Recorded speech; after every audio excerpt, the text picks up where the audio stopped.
In this week's review, we're going to take a look at The Punisher, a third-person shooter that was developed by Volition, published by THQ, and released on the PS2 and Xbox in January of 2005. But before we get started, I just wanted to say that if you like this video, please hit the like button, as it really does help the channel. If you're looking for more videos like this, then hit the subscribe button, and if you've played this game yourself, I'd love to hear your thoughts, so comment down below.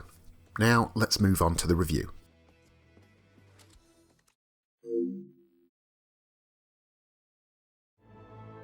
Opening up with the Punisher taking out a bunch of Yakuza henchmen, and shortly after being arrested, the plot of this game is told in a series of flashbacks as our main character, Frank Castle, is being questioned on his recent activity by two police detectives. If you're unaware of who the Punisher is, I suppose the short explanation is that he's an anti-hero from Marvel Comics, a man whose wife and two kids were murdered by the mob, and from that point forward decided to take things into his own hands and brutally murder every single criminal in New York. At the beginning of the game, things start off fairly simple.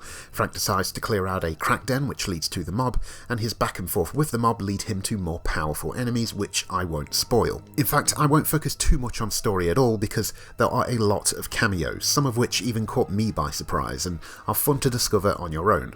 But I will say, if you're a Marvel fan, this game gets some good use out of existing in that universe by taking you to interesting places, to interact with some interesting people, and serves its basic purpose as a narrative to keep you hooked. Please! I just take orders from Bobby Nucci. Don't hurt me. Let's talk outside. It's getting kinda close in here. Now, when explaining the style and feel of a game, there is nothing I love more than using another game to quickly get across to people what to expect, and in the case of this title, I'd say that the game The Punisher reminds me of the most is Max Payne. I should preface this by also saying that you shouldn't expect The Punisher to be on the same level of quality as Max Payne, but the core shooting experience is similar, minus the slow motion diving around of course, but there is a lot of strafing from side to side while pulling the trigger as fast as you can. Sadly, however, I wouldn't say the shooting in this game packs as much of a punch. On top of the standard shooting is the Slaughter mode, a perk that runs on a meter, and when you trigger this mode, everything goes black and white. Frank Castle pulls out two knives and just goes to town, so it's a good way to clear a room quickly when you need to. It's all functional and accurate, but the feedback you receive in terms of vibration, sound design, and the way in which the enemies react to being shot definitely lacks oomph. It's still entertaining, but the further you push on, the less entertaining it becomes. Luckily, the action is broken up a bit with the interrogation mechanic, which is undoubtedly the main feature here, so much so that in some countries, including my own, the gore and violence was toned down. I just chopped the cars! They do something to the parts and back! Please let me go!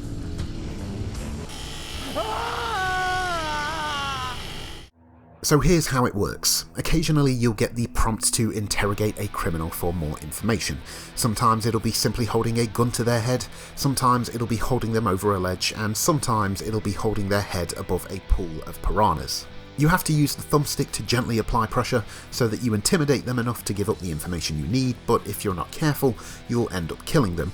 And to be honest, after I got the information I wanted, I just killed them anyway, because why else would you be playing this game? It is a neat addition, and they come up with some creative ways to torture people, giving this shooter a unique angle, which is a good thing because without it, this would be a very generic action game that you'd probably tire of halfway through. Adding to the replay value are the upgrades and armory. With points you earn from your kills in missions, you can then purchase upgrades for body armor, accuracy, ammo capacity, and more, and as you pick up weapons throughout the campaign, these will then be added to your armory, meaning you can edit your loadout before each mission. The length of the missions are fairly short and sweet, and overall the length of the game is just long enough to not feel shallow, but not so long that you feel like you've rushed to the end. As a whole, it's a decent package of gameplay, story, and features that don't exactly make it a hidden gem from this era, but offers enough to make it worth a try. I got no gun! So let's talk graphics, because this is an area where I feel the game did surprisingly well. The character models are well crafted and detailed, the animation feels smooth, and the cutscenes have some nice direction to them for that added cinematic feel. At the same time, the environments are varied and look sharp enough for the most part. There are some sections that could have had better lighting and some texture work that isn't the cleanest, but the vast majority of visuals on display here haven't suffered too much due to the passing of time. And when you couple all of this with the fact that the game ran with no technical hiccups, there's a lot to be pleased with. There's a clear amount of effort put in here that shows through with the sound design too.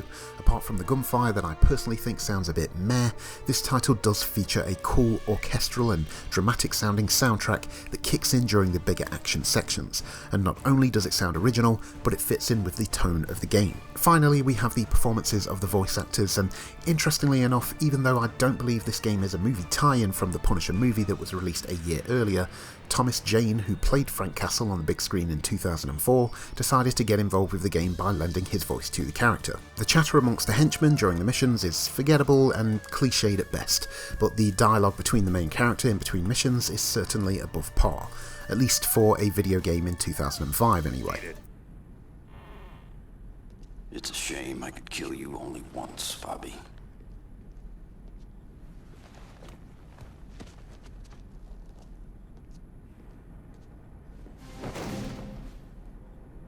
The rats can hold a little funeral of their own. The Punisher is a game that is not perfect, but is also hard to find too many faults with. You can play it for a couple of hours and you'll start to notice all of the aspects where it doesn't quite execute things as well as it could, but none of these shortcomings will bother you so much that you'll want to stop playing. There's a lot to be said for games that have a clear direction and decide to stick to it, and that's the best description for this game. It does what it says on the tin. It ticks the boxes it needs to tick for both being an entertaining action game while also being a strong representation of the character, and providing you don't expect too much from it, I'm almost certain you'll enjoy yourself. How'd Bushwhacker set this up? Why haven't there been any alarms?